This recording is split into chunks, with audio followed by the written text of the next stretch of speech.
Allez les amis, on est parti pour calculer des produits scalaires dans les parallélogrammes en utilisant la formule des normes. On y va.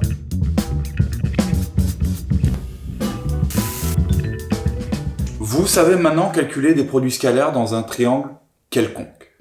Regardez ce que c'est, un parallélogramme. Est-ce que ça serait pas rien d'autre que un premier triangle quelconque et un deuxième triangle quelconque? Eh ben, c'est de ça qu'on va se servir pour calculer les produits scalaires qui sont demandés.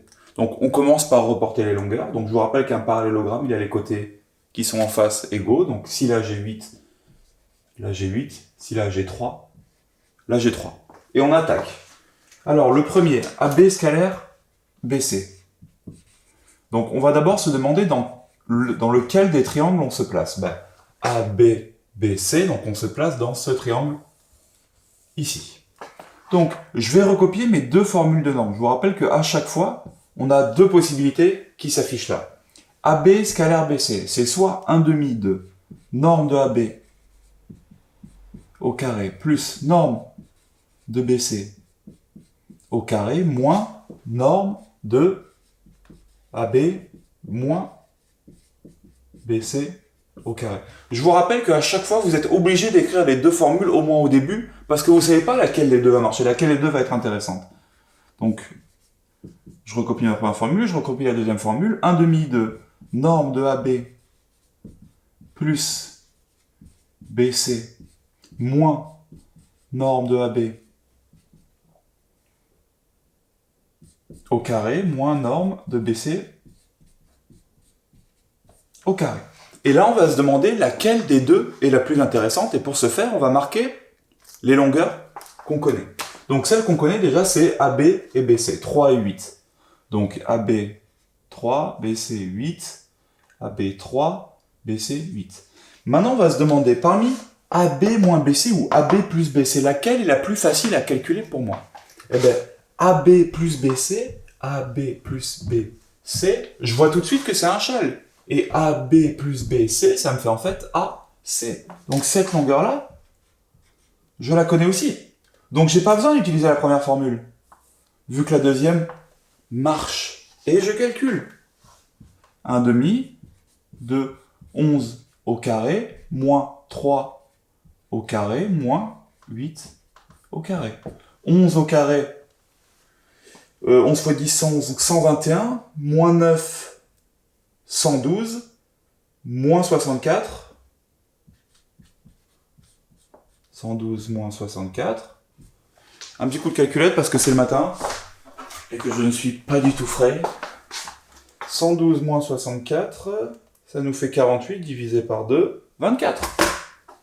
Et je trouve mon résultat.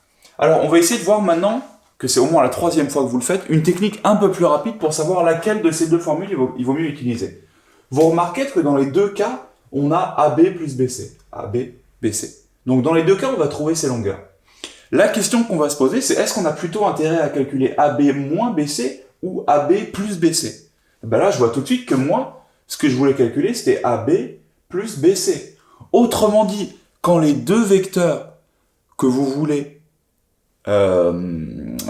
scalariser, ils sont l'un à la suite de l'autre, vous avez tout de suite un châle qui vient. Donc quand les deux vecteurs sont l'un à la suite de l'autre, c'est la formule avec U plus V. Et quand les deux vecteurs ne sont pas à la suite de l'autre, par exemple comme ça et comme ça, c'est avec U moins V. Vous n'êtes pas obligé de trouver ce raccourci. Vous pouvez toujours écrire les deux formules et choisir celle qui vous convient le plus. Allez, on va essayer de se faire le deuxième. Donc là, plutôt que recopier mes deux formules, je vais essayer d'appliquer cette technique. Donc je regarde dans quel triangle je me pose. CA scalaire CD, CA CD, donc je suis dans le triangle inférieur. Je suis ici. CA, c'est ce vecteur-là. CD, c'est ce vecteur-là. Donc je vois déjà que je ne suis pas du tout dans le cas AB-BC, c'est-à-dire dans le cas où ils sont consécutifs. Les deux vecteurs, ils sont là, à côté de l'autre. Donc je sais que ça ne va pas être U plus V carré, parce que U plus V carré, ça ne va rien me donner. Donc je sais que je vais utiliser l'autre formule. C'est CA scalaire CD, ça vaut donc 1/2 de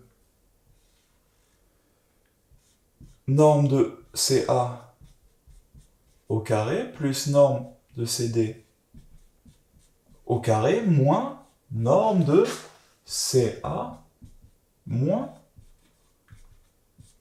CD au carré.